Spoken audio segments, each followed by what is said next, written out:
త్రిలింగ దేశం, 3 శివలింగాల మధ్యలో ఉన్న దాన్నే త్రిలింగ దేశం అంటారు. ఆ త్రిలింగ దేశం నుంచి పేరు తీసుకునేదే తెలంగాణ.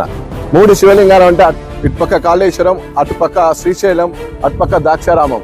ఈ ప్రాంతాన్ని త్రిలింగ దేశం అంటారు. ఈ త్రిలింగ దేశం నుంచి పేరు తీసుకున్నదే తెలంగాణ.